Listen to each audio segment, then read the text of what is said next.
Morning class. So as you know, yesterday we were driving one relation और वो relation था current और drift velocity के बीच में। तो रिलेशन जो था हमारा that was NEA VD, okay. और इस रिलेशन से एक और रिलेशन हमने ड्राइव किया था, उसका हेडिंग था डिडक्शन ऑफ ओम्स लॉ। तो यानी कि जो गिवन रिलेशन है इसकी हेल्प से हमने ओम्स लॉ भी ड्राइव किया था।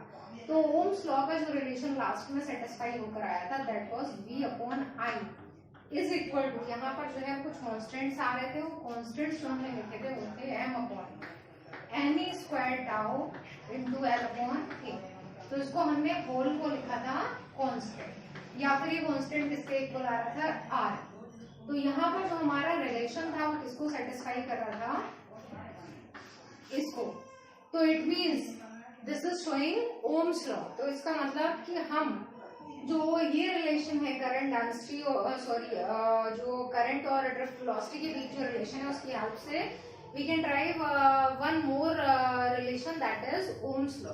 तो ओम्स लॉ को इससे रिड्यूस कर सकते हैं। अब इसके साथ में एक चीज और आती है, वो ये है कि how to derive the formula for resistivity in terms of relaxation time. तो रेजिस्टिविटी का रिलेशन जो है वो रेजिस्टेंस के साथ में जो है, जिसमें एरिया और लेंथ आते हैं, दैट ऑलरेडी यू नो। लेकिन यहाँ पर क्योंकि लास्ट टाइम आपने कंडीशन ड्राइव की थी और उस कंडीशन में कहा था कि रेजिस्टिविटी पर टेम्परेचर का क्या इफेक्ट होता है ये आपको ड्राइव करना। तो रेजिस्टिविटी पर टेम्परेचर का इफेक्ट ड्राइव करने के लिए you have the need of that relation in which resistivity is related with relaxation time। क्योंकि इसका जो पूरा एक फिनोमेना था, मैंने बताया भी था आपको कि रेजिस्टेंस जो है वो एक्चुअली क्या होता है। तो थोड़ा सा जो कॉज ऑफ रेजिस्टेंस है वो यहाँ मैं एक बार दोबारा से बता दे रही हूँ कि कॉज ऑफ रेजिस्टेंस, रेजिस्टेंस क्यों लगता है किसी भी मटेरियल में, क्यों होता है रेजिस्टेंस। तो उसका रीजन होता है कि उस मटेरियल के अंदर जो इलेक्ट्रॉन्स हैं वो इलेक्ट्रॉन्स फ्रीली मूव कर रहे हैं और वो इलेक्ट्रॉन्स अपने मोशन के ड्यूरिंग पॉजिटिव आयंस के साथ में भी कॉलिजन करते हैं और अदर इलेक्ट्रॉन्स के साथ में भी कॉलिजन करते हैं। तो ये जो कॉलिजन है, इन कॉलिजन्स की वजह से इलेक्ट्रॉन जो मोशन में, जो फ्री इलेक्ट्रॉन्स हैं उनका जो मोशन होता है वो डिस्टर्ब हो जाता है। तो ये जो इलेक्ट्रॉन का डिस्टर्ब मोशन है ये क्या करता है, करंट को कम कंट्रीब्यूट करता है। तो करंट की वैल्यू कम है तो इसका मतलब रेजिस्टेंस जो है वो इंक्रीज होता है। तो रेजिस्टेंस मींस एक्चुअली जो है प्रैक्टिकली क्या होता है, opposition to the flow of electric current. तो ये जो है आपका ये रेजिस्टेंस होता है। अब रेजिस्टेंस जो है वो रेजिस्टिविटी से कैसे डिफरेंट है, या फिर रेजिस्टिविटी क्या होती है। तो रेजिस्टिविटी में आपने कहा था nature of the material.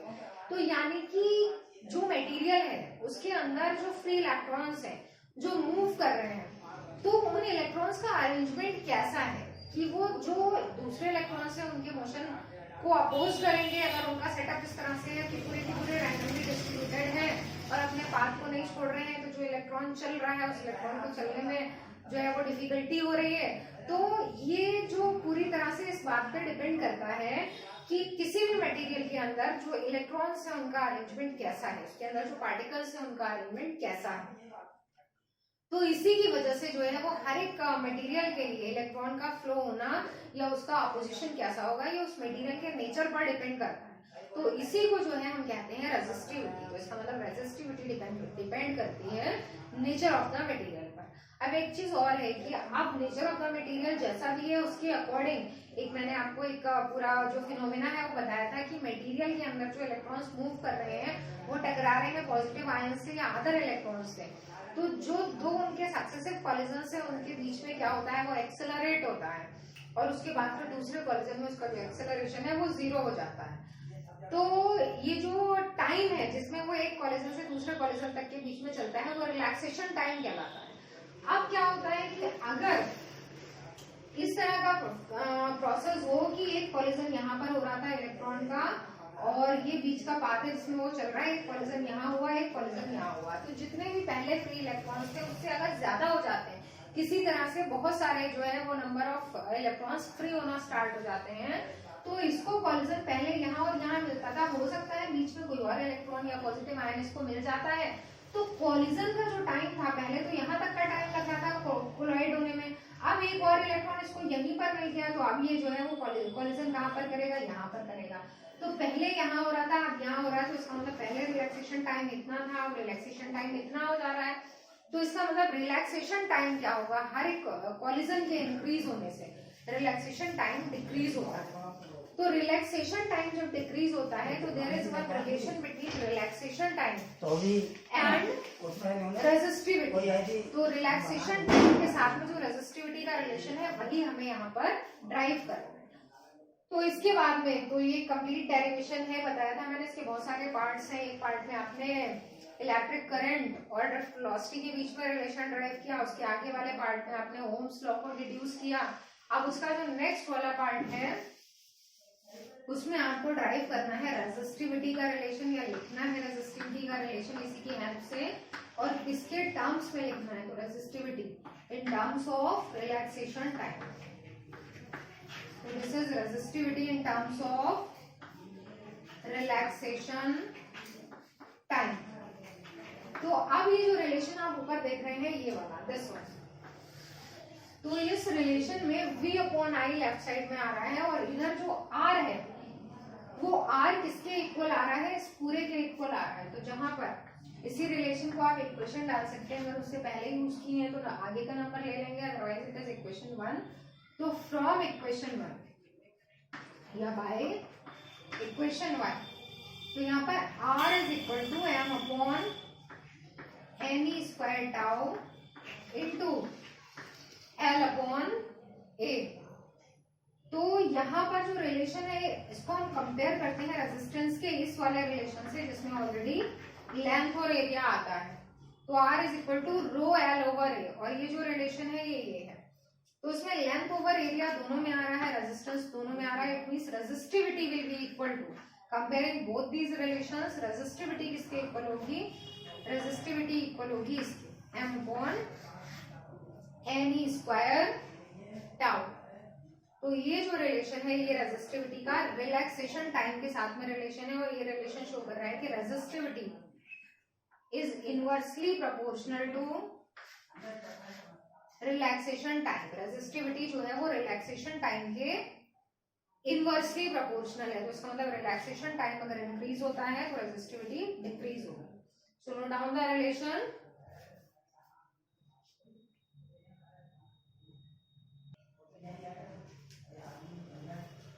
So after this relation, इस वाले रिलेशन के बाद में, तो ये रिलेशन तो ये प्रूव कर रहा है कि दोनों में इनवर्स रिलेशन होता है। उसके बाद में इसी का पार्ट जो है वो एक और लास्ट स्टेप इसमें रह गया है, वो ये है कि रिलेशन बिटवीन, अब क्या रिलेशन करना है, रिलेशन बिटवीन जो आपने एक बार पीछे ड्राइव किया था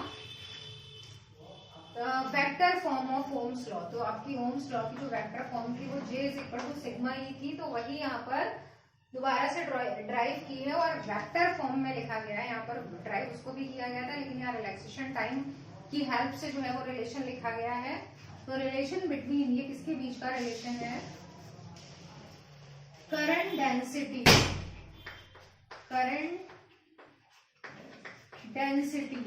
एंड सिग्मा जो है वो क्या है, कंडक्टिविटी। करंट डेंसिटी और कंडक्टिविटी के बीच का रिलेशन, या फिर करंट डेंसिटी और इलेक्ट्रिक फील्ड के बीच का जो रिलेशन है वो हमें ड्राइव करना है। तो सबसे पहले यहाँ पर जो आपने करंट डेंसिटी का रिलेशन ड्राइव किया था, तो ये वाला जो रिलेशन है आपका I is equal to NEAVT। तो इसमें अगर हम करंट डेंसिटी ड्राइव करते हैं तो that will B current per unit area, और यहाँ से ये ड्राइव ऊपर आ जाएगा NEVT। तो अगर we will write the relation for electron, तो इलेक्ट्रॉन के साथ में अगर वेक्टर फॉर्म में लिखते हैं तो ये जो है वेक्टर क्वांटिटी होती है J वेक्टर, और ये जो इलेक्ट्रॉन है उसका हम साइन भी यूज करेंगे, it is -E and this is VD vector. तो ये आपका करंट डेंसिटी का रिलेशन हो जाता है। उसके बाद क्योंकि आपको किसके लिए ड्राइव करना है, कंडक्टिविटी के लिए, तो कंडक्टिविटी का सिंबल जो कि सिग्मा है वो भी इसमें इंक्लूड होगा। तो यहाँ पर एक काम और किया है कि VD का एक रिलेशन जो आप स्टार्टिंग में ड्राइव करके आए थे, तो VD का वो रिलेशन था VD is equal to E tau upon M। Vector form में लिखेंगे तो जितनी भी वेक्टर क्वांटिटीज हैं, तो यहाँ पर इलेक्ट्रिक फील्ड और यहाँ पर ड्रिफ्ट वेलोसिटी, इसको हम यहाँ पुट कर देते हैं। तो n, ये इलेक्ट्रॉनिक चार्ज आ गया माइनस, और यहाँ भी इलेक्ट्रॉनिक चार्ज माइनस आएगा। तो Vd की वैल्यू अगर हम यहाँ पुट करते हैं तो this is minus E, capital E vector tau upon m, ये आपका जे वेक्टर। तो ये माइनस और माइनस ये प्लस ही हो जाएगा, और इस रिलेशन में n e square capital E tau upon m।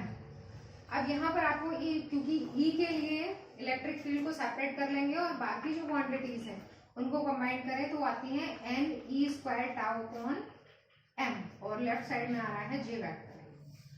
तो ये जो पार्ट है, ये जो क्वांटिटी है आपकी, इसी को आपने अभी लास्ट में लिखा था, यहाँ लिखा है rho resistivity is equal to m upon n e square tau, और यहाँ उसी का अपोजिट आ रहा है n e square tau upon m। तो यानी कि ये जो वहां टर्म लिखा है that will be opposite of resistivity. तो ये क्या बन जाता है, J vector is equal to, ये हो जाएगा आपका 1 upon rho into e vector, या फिर 1 अपॉन रो, यानी कि reciprocal of resistivity will be called conductivity. तो ये आपका आ जाता है J vector is equal to sigma e vector. तो एक रिलेशन जो है आपका ये होता है कि vector form of Ohm's law भी है, या फिर relation between current density and conductivity. तो ये बहुत इंपॉर्टेंट जो है वो स्टेप्स है, पूरा का पूरा जो डेरिवेशन है बहुत इंपॉर्टेंट है। इसके जो पार्ट्स हैं उनमें कोई भी पूछा जा सकता है, किसी की भी हेल्प से अदर को ड्राइव किया जा सकता है। इतना पार्ट भी ले सकते हैं कि आपको ये रिलेशन जो पता है इसकी हेल्प से आप ओम्स लॉ को डिड्यूस करें। तो जैसा भी जो भी होता है उसको आपको कम्प्लीटली ड्राइव करना है, इसकी प्रैक्टिस करनी है। और जहां से इसको स्टार्ट किया था, जो वहां पर कंसीडरेशन लिया था कि एक कंडक्टर को हमने बैटरी से कनेक्ट किया है और पोटेंशियल डिफरेंस उसमें अप्लाई किया है, इलेक्ट्रिक फील्ड है उसमें, लेंथ है, एरिया है, तो with a complete diagram we have to prove this. तो इसके साथ में कुछ रीजनिंग के क्वेश्चन भी आते हैं। जैसे एक रीजनिंग का क्वेश्चन मैंने आपको बता दिया कि रेजिस्टेंस का जो है वो कॉज क्या है, रेजिस्टेंस जो है वो कैसे वर्क करता है, कैसे रेजिस्टेंस और रेजिस्टिविटी में क्या डिफरेंस है, और रेजिस्टिविटी जो है वो कैसे डिपेंड करती है नेचर ऑफ द मटेरियल पर। तो ये सारी बहुत बेसिक चीजें हैं, बहुत बेसिक है, क्योंकि 10th स्टैंडर्ड से आती हैं, और ये सारी चीजें वैसे तो वहीं पर क्लियर हो जाती है, लेकिन फिर भी अगर आपको ये नहीं पता है कि प्रैक्टिकली रेजिस्टिविटी क्या है, रेजिस्टेंस क्या होता है, डिफरेंस क्या है, तो it is very tough to understand rest all the things. तो सबसे पहले तो उसको क्लियर करना है। उसके बाद यहाँ पर एक चीज आती है कि कॉज ऑफ इंस्टेंटेनियस करंट। जब आपने देखा होगा कि ये कहा जाता है कि मेटल, अगर हम कंडक्टर्स की बात करें, मेटल्स की बात करें, तो उनके अंदर जो फ्री इलेक्ट्रॉन्स हैं, वो फ्री इलेक्ट्रॉन्स, पर्टिकुलर इलेक्ट्रॉन की अगर स्पीड देखें तो वो कम होती, बहुत कम ड्रिफ्ट स्पीड से वो चल रहा है। लेकिन जैसे ही स्विच ऑन करते हैं तो करंट सडनली इंक्रीज हो जाती है। तो उसमें टाइम क्यों नहीं लगता है, करंट को स्पीड अप होने में, अपनी वैल्यू बनाने में टाइम क्यों नहीं लगता है? क्योंकि हर एक इलेक्ट्रॉन अलग अलग डायरेक्शन में मोशन कर रहा था, वो पहले एक डायरेक्शन में अलाइन होते हैं और उसके बाद करंट का फ्लो होना स्टार्ट होता है। तो इंस्टेंटेनियस करंट, लगातार करंट जो है वो कैसे फ्लो हो रही है, जस्ट स्विच ऑन करते ही। जैसे आपने देखा होगा एक छोटा सा प्रोसेस है कि अगर एक इलेक्ट्रिक बल्ब लगा है तो जैसे ही स्विच ऑन करते हैं तो वैसे ही फॉर्म जो है वो ग्लो कर जाता है। इसका मतलब इलेक्ट्रॉन जो है, सारे के सारे इलेक्ट्रॉन बहुत स्पीडली एक ही डायरेक्शन में एकदम से मूव करना स्टार्ट कर देते हैं। तो एक्चुअली इसका मतलब ये नहीं है कि जैसे जो आपका बेसिक इलेक्ट्रिक सर्किट है, यानी कि ऐसा जो आपका सर्किट बना है, यहाँ पर इलेक्ट्रिक बल्ब लगा है, ठीक है, ये प्लस माइनस टर्मिनल्स हैं, ये स्विच लगा है और यहाँ करंट फ्लो होगी जब हम स्विच ऑन करेंगे। तो ऐसा नहीं है कि ये जो फिलामेंट है जिस भी मटेरियल से बना है, सबसे पहले क्योंकि ये चार्ज चलकर यहाँ तक जाएगा और इसको डिस्टर्ब करेगा, उसके बाद जो है वो इसमें रेजिस्टेंस अपना वर्क करेगा, करंट फ्लो होगी, अपोज होगा और इलेक्ट्रिक बल्ब ग्लो करेगा। एक्चुअली किसी भी डिवाइस को ऑपरेट कराने के लिए जो सर्किट होता है, जिस सर्किट से उसको कनेक्ट किया गया है, उस सर्किट में हर एक जगह इलेक्ट्रॉन की प्रेजेंस होती है, हर एक जगह चार्ज की प्रेजेंस है। तो बिल्कुल जैसे ही हम स्विच ऑन करते हैं तो वो चार्ज प्रेजेंट तो है ही, बस उस वो ऑलरेडी मोशन में भी है क्योंकि वो उसके पास ड्रिफ्ट स्पीड है। बस करना क्या होता है, उसको एक डायरेक्शन में लाइन होके बाकी चार्जेस को मूव कराना है। तो ये प्रोसेस इतना सडन होता है, जैसे आप इसको आसानी से समझ सकते हैं, जैसे वाटर वाटर पाइप है, तो वाटर पाइप में भले कितना भी लंबा पाइप हो, उसको जैसे आप टैप से लगा के और ऑन करते हैं पानी को, तो बहुत जल्दी उसमें पानी जो है वो पाथ कवर करके और जो दूसरा एंड है वहां तक पहुंच जाता है। तो एक्चुअली जो पाइप है, क्योंकि जैसे आपने पाइप को जहां भी उसको टैप को बंद किया, तो पाइप के अंदर जहां जितने भी जो है वो वाटर के पार्टिकल्स हैं वो अपनी जगह पे प्रेजेंट है, और जैसे ही टैप ऑन करते हैं तो वो जहां जो पार्टिकल है उसको बस मूव कर देना है। तो ऐसा नहीं है कि सर्किट में एक ही चार्ज है जो चल के जाएगा और वहां तक जाने के बाद में जो है वो ऑपरेट करना स्टार्ट करता है सर्किट को। हर एक जगह चार्ज की प्रेजेंस होती है, जैसे ही स्विच ऑन करते हैं वो चार्ज जो है वो अपना मोशन एक डायरेक्शन में अलाइन कर रहा है, स्पीड उसके पास अपने आप है, बस उसको एक डायरेक्शन में अलाइन करके और उसको ऑपरेट करना स्टार्ट कर देता है डिवाइस को। तो इस तरह से ये जो बेसिक चीजें हैं, तो जैसे इंस्टेंटेनियस करंट क्यों फ्लो होती है जबकि ड्रिफ्ट स्पीड बहुत कम होती है, रेजिस्टेंस से रिलेटेड जो थिंग्स मैंने आपको बताई, इन सबको आपको अच्छे से प्रैक्टिस करना है। ये वाला जो आपका टॉपिक था आज का, ये इतना ही है, ये यहाँ पर जो है वो फिनिश हो रहा है। इसके साथ में एक चीज और मैं बताऊंगी, वो चीज ये है कि वैसे तो रेजिस्टिविटी, और कभी भी आपसे पूछा जाता है कि रेजिस्टिविटी जो है वो कैसे अफेक्टेड होगी टेम्परेचर से, तो बहुत आसान, ये जो आपका रिलेशन है ना रेजिस्टिविटी वाला, ये इस रिलेशन की हेल्प से आप एक्सप्लेन कर देंगे। सिंपल चाहे तो एक डायग्राम बना दें कि रेजिस्टिविटी और रिलैक्सेशन टाइम में क्या रिलेशन है और कैसे करके वो जो है प्रोसेस अकर होता है, रिलैक्सेशन टाइम कैसे करके घटता है, रेजिस्टिविटी को बढ़ाता है। एक और भी रिलेशन होता है, वो रिलेशन ये होता है, आपने 11th क्लास में अगर पढ़ा हो तो 11th क्लास में जो है वो टेम्परेचर कोफिशिएंट एक वर्ड आ रहा था, जहां पर आपका लीनियर एक्सपेंशन, मतलब डिफरेंट टाइप के जहां एक्सपेंशंस पढ़े थे आपने, थर्मल एक्सपेंशन आ रहा था, ये आपका आई थिंक सेकेंड वॉल्यूम जो था, उसमें जो थर्मल प्रॉपर्टीज ऑफ मैटर है वहां पर आपने पढ़ा था। तो उसी तरह से रेजिस्टिविटी का एक रिलेशन है जिसमें कि जो कोफिशिएंट आता है टेम्परेचर कोफिशिएंट, उसका भी रोल होता है, उसकी हेल्प से भी इसको एक्सप्लेन कर सकते हैं। तो एक रिलेशन ये भी होता है, rho is equal to rho naught, और यहाँ पर आता है 1 plus alpha t minus T naught. तो यहाँ पर ये जो चीजें हैं ये क्या है, तो रो नॉट का मतलब कि जो रूम टेम्परेचर है, टेम्परेचर की जो मिनिमम वैल्यू है, जैसे हमने किसी भी चीज के लिए रूम टेम्परेचर को मान लिया है मिनिमम टेम्परेचर, उसके बाद हम इंक्रीज करना स्टार्ट करेंगे, तो रो नॉट वो रेजिस्टिविटी है जो रूम टेम्परेचर पर है, जो कम टेम्परेचर पे है, और जब टेम्परेचर इंक्रीज कर देते हैं तो जो वैल्यू ऑफ रेजिस्टिविटी आती है वो रो है। उसके अलावा टी जो है, टी नॉट जो है वो रूम टेम्परेचर है, और टी वो टेम्परेचर है जो इंक्रीज करने के बाद फाइनल टेम्परेचर आता है। अल्फा जो है यहाँ पर वो कहलाता है टेम्परेचर कोफिशिएंट ऑफ रेजिस्टिविटी।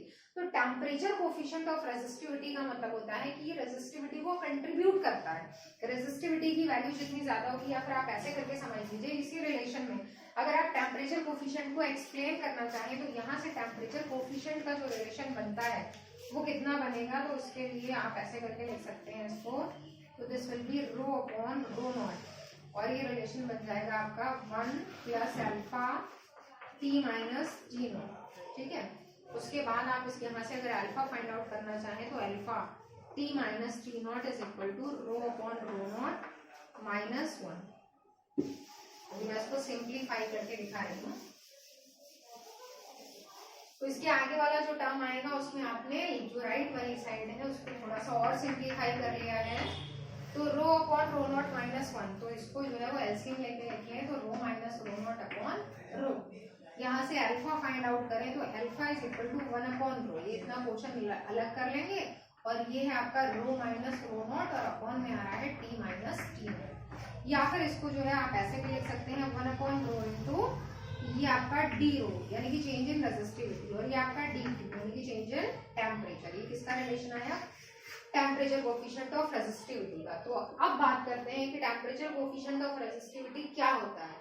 तो इसका मतलब होता है कि temperature coefficient of resistivity is the rate of change of resistivity with temperature, या फिर आप कह सकते हैं कि इट इज इक्वल टू, सबसे पहले तो जो इनिशियल जो आपका चेंज इन रेजिस्टिविटी है उसको, जैसे आप किसी भी, जैसे आप सबसे पहले इसी रिलेशन की एग्जांपल ले लें, जैसे ये होता है तो आप इसको कैसे डिफाइन करते हैं, तो v is equal to distance upon time, तो आप कहते हैं वेलोसिटी इज डिस्टेंस पर यूनिट टाइम, ठीक है। तो यानी कि यूनिट टाइम में जो डिस्टेंस कवर की गई उसको हम वेलोसिटी बोल सकते हैं। उसी तरह से यहाँ पर ये क्या है, चेंज इन रेजिस्टिविटी। ठीक है, पहले आप रेजिस्टिविटी की वैल्यू कम थी, जब टेम्परेचर बढ़ाया तो बढ़ गई, तो ये इसको कह सकते हैं change in resistivity per unit resistivity per unit temperature difference. दोनों चीजें पर यूनिट में अगर हम ले लेते हैं, इसकी वैल्यू यूनिट ले लें, इसकी वैल्यू यूनिट ले लें, तो जो ये है अल्फा, ये किसके इक्वल हो जाएगा, चेंज इन रेजिस्टिविटी। तो एक्चुअली अल्फा टेम्परेचर कोफिशिएंट क्या होता है, डेफिनेशन इसकी होगी कि it is the change in resistivity per unit initial resistivity per unit temperature difference या चेंज इन टेम्परेचर। तो रेजिस्टिविटी का अब प्रैक्टिकल मतलब क्या होता है, तो प्रैक्टिकली टेम्परेचर कोफिशिएंट क्या होता है, तो टेम्परेचर कोफिशिएंट का मतलब है कि रेजिस्टिविटी में चेंज होना, और किस कंडीशन में चेंज होना, जब टेम्परेचर में चेंज करते हैं। और दूसरी चीज, चेंज एक और चीज पे भी डिपेंड करता है, ऑब्वियसली चेंज इस बात पे भी डिपेंड करेगा कि इनिशियल रेजिस्टिविटी कितनी थी। तो कुछ ऐसे मटेरियल्स हैं जिनकी इनिशियल रेजिस्टिविटी ज्यादा थी, तो उनमें चेंज इन रेजिस्टिविटी भी ज्यादा होगा, जिनकी इनिशियल रेजिस्टिविटी कम थी उनमें चेंज इन रेजिस्टिविटी भी कम होगा ऑब्वियसली। तो ये जो है आपका ये रिलेशन है, इसकी अगर आप यूनिट फाइंड आउट करें तो यहाँ से यूनिट भी इसकी फाइंड कर सकते हैं। तो रेजिस्टिविटी की यूनिट आपको पता है क्या होती है, ओम मीटर, अपॉन में यहाँ रेजिस्टिविटी आ रही है, ये भी ओम मीटर, तो ये दोनों कैंसिल हो जाएंगे, पर इसको आप लिख सकते हैं पर केल्विन, क्योंकि ये रेसिप्रोकल टू टेम्परेचर आ रहा है, तो पर केल्विन जो भी टेम्परेचर की यूनिट है, वो भी सेल्सियस में या केल्विन जैसे भी आप लिखेंगे उसके अकॉर्डिंग आप इसको यूनिट को लिख सकते हैं। तो आई होप कि टेम्परेचर कोफिशिएंट ऑफ रेजिस्टिविटी जो है वो आपको क्लियर हो गया। उसके बाद एक और टॉपिक है, अब ये जो है ये टॉपिक ही उतना वाइड नहीं है, इससे क्वेश्चन आते हैं रीजनिंग के, लेकिन बहुत कम आते हैं। मेनली जो एक्सप्लेन किया जाता है वो रिलैक्सेशन टाइम के टर्म्स में ही होता है। दूसरी चीज, एक और चीज आती है सुपर कंडक्टिविटी। तो सुपर कंडक्टिविटी का भी थोड़ा सा पोर्शन जो है वो आपके सिलेबस में है और एग्जाम में भी आता है। तो सुपर कंडक्टिविटी का मतलब क्या हुआ, तो सुपर वर्ड जिसमें भी लगा है सबसे आसान है समझना, कभी भी अगर आप इसको भूल जाते हैं तो सुपर का मतलब कि कंडक्टिविटी का बहुत ज्यादा बढ़ जाना, बहुत एक लिमिट से ज्यादा बढ़ जाना, इसका मतलब कि जो कंडक्टर है वो सुपर कंडक्टर बन चुका है, बहुत अच्छी कंडक्टिविटी उसमें आ चुकी है। तो सुपर कंडक्टिविटी मतलब एक तो नॉर्मल कंडक्टर था, करंट को कंडक्ट करा ही रहा है, अब उसको सुपर कंडक्टर में बदलना है, उसकी कंडक्टिविटी को सुपर कंडक्टिविटी में कन्वर्ट करना है, कैसे होगा। तो सोचिए कंडक्टिविटी बढ़ाने के लिए हम क्या करेंगे, तो अब अभी हमने पढ़ा है कि रेजिस्टिविटी जो है वो डिपेंड करती है टेम्परेचर पे, resistivity is directly proportional to temperature, तो यानी कि अगर हम टेम्परेचर बढ़ाते हैं तो रेजिस्टिविटी भी इंक्रीज होती है। तो अगर टेम्परेचर बढ़ाने से रेजिस्टिविटी इंक्रीज हो रही है तो टेम्परेचर घटाने से रेजिस्टिविटी क्या होगी, डिक्रीज, सेम इफेक्ट होगा। तो टेम्परेचर घटाने से अगर रेजिस्टिविटी डिक्रीज होगी तो इसका मतलब कंडक्टिविटी क्या होगी, इंक्रीज। तो बहुत इजी सा कॉन्सेप्ट है कि अगर टेम्परेचर को हम घटाते जाएं तो कंडक्टिविटी क्या होगी, बढ़ती जाएगी, किसके केस में, मेटल्स के केस में। तो एक ऐसा टेम्परेचर आता है जिस टेम्परेचर से ज्यादा अगर हम कूल कर देते हैं किसी भी गिवन मेटल को, तो वो मेटल जो है, वो कंडक्टर जो है वो सुपर कंडक्टर में कन्वर्ट हो जाता है। तो टेम्परेचर की एक ऐसी मिनिमम वैल्यू जिससे बिलो कूल कर देने पर जो कंडक्टर है that will take transition from conductor to superconductor, वो टेम्परेचर आपका कहलाता है क्रिटिकल टेम्परेचर। क्रिटिकल टेम्परेचर या फिर ट्रांजिशन टेम्परेचर भी कहलाता है, और ये जो फिनोमेना है आपका ये कहलाता है सुपर कंडक्टिविटी। उसके कुछ एग्जांपल्स या एप्लीकेशंस भी हैं, वो आपको फिलहाल यहाँ पर स्टडी नहीं करने, यहाँ पर आपको बस सुपर कंडक्टिविटी का फिनोमेना और सुपर कंडक्टर से रिलेटेड और ये जो क्रिटिकल टेम्परेचर है ये स्टडी करना है। ओके, तो यहाँ तक का जो ये आपको सुपर कंडक्टिविटी जो है वो नोट करना होगा, नोट्स में आपको लिखना होगा सुपर कंडक्टिविटी, टेम्परेचर कोएफिशिएंट भी आप चाहें तो नोट कर सकते हैं। If you want to note it down, then note it. उसके बाद एक छोटा सा टॉपिक है, वैसे तो वो टॉपिक वाइड है लेकिन थोड़ा सा उसका हिंट मैं यहाँ पर दे रही हूँ। वो टॉपिक है आपका मोबिलिटी। तो जैसे कि ड्रिफ्ट वेलोसिटी थी वैसे ही एक क्वांटिटी होती है मोबिलिटी। तो मोबिलिटी मोबाइल वर्ड से बनी है और मोबाइल मीन्स इन मोशन। तो जैसे इलेक्ट्रॉन्स जो है वो फ्री चार्ज कैरियर्स हैं, मोबाइल होते हैं, क्रिस्टल में घूमते रहते हैं। तो जो मोबिलिटी है वो किस बात पर डिपेंड करती है, तो सबसे पहले तो मोबिलिटी का सिंबल होता है म्यू। डेफिनेशन बनेगी फॉर्मूले से। तो मोबिलिटी इस बात पर डिपेंड करेगी, मोबाइल तो है लेकिन एक डायरेक्शन में अगर मोबाइल हो तभी वो कंट्रीब्यूट करेंगे करंट को। तो सबसे पहले तो मोबिलिटी डिपेंड करती है ड्रिफ्ट वेलोसिटी पे, और दूसरी बात ड्रिफ्ट वेलोसिटी कहाँ से आती है, तो ड्रिफ्ट वेलोसिटी आती है इलेक्ट्रिक फील्ड से। तो मोबिलिटी का जो रिलेशन है that is drift velocity per unit electric field. तो ये जो है डेफिनेशन भी होती है मोबिलिटी की, और यहाँ से आप जो है वो मोबिलिटी की यूनिट भी फाइंड आउट कर सकते हैं। तो ये ड्रिफ्ट वेलोसिटी मीटर पर सेकेंड है, और ये जो इलेक्ट्रिक फील्ड है इसको अगर आप वोल्ट पर मीटर लिखते हैं तो ये जो है आपका हो जाता है मीटर अपॉन में आ रहा है, यहाँ पर चला जाएगा तो ये मीटर स्क्वायर अपॉन में आ जाएगा वोल्ट, और ये आ जाएगा सेकंड। तो ये जो है ऐसा यूनिट मोबिलिटी की है। तो मोबिलिटी जो है वो हर एक टाइप के मटेरियल में होती है, चाहे वो कंडक्टर्स हों या फिर इंसुलेटर्स में तो नहीं है, सेमीकंडक्टर्स में भी होती है, क्योंकि सेमीकंडक्टर्स में दो तरह के चार्ज कैरियर्स हैं, एक तो इलेक्ट्रॉन्स होते हैं, दूसरे इलेक्ट्रॉन्स के जो अपोजिट पार्टिकल्स हैं या इलेक्ट्रॉन्स की जो वैकेंसीज हैं वो कहलाती हैं होल्स, पॉजिटिव कंसिडर किए जाते हैं साइन में। तो दोनों चार्ज कैरियर्स मोबाइल होते हैं, इलेक्ट्रॉन की मोबिलिटी अलग फाइंड करेंगे, होल्स की मोबिलिटी अलग फाइंड करेंगे। तो अगर आपको करंट का एक रिलेशन मोबिलिटी के टर्म्स में बनाना है तो आप जो है वो इस तरीके से भी लिख सकते हैं, ड्रिफ्ट वेलोसिटी का रिलेशन बन जाएगा म्यू इनटू ई। तो करंट का रिलेशन था I is equal to n e A v d, तो आप इसको लिख सकते हैं एन ई ए और वी डी की जगह म्यू इनटू ई। तो ये रिलेशन भी जो है वो इलेक्ट्रिक करंट का है। तो आज हम यहाँ तक ड्राइव करते हैं, फिर हम नेक्स्ट टर्न से जो है मोबिलिटी का डेरिवेशन स्टार्ट करेंगे। Okay, thank you.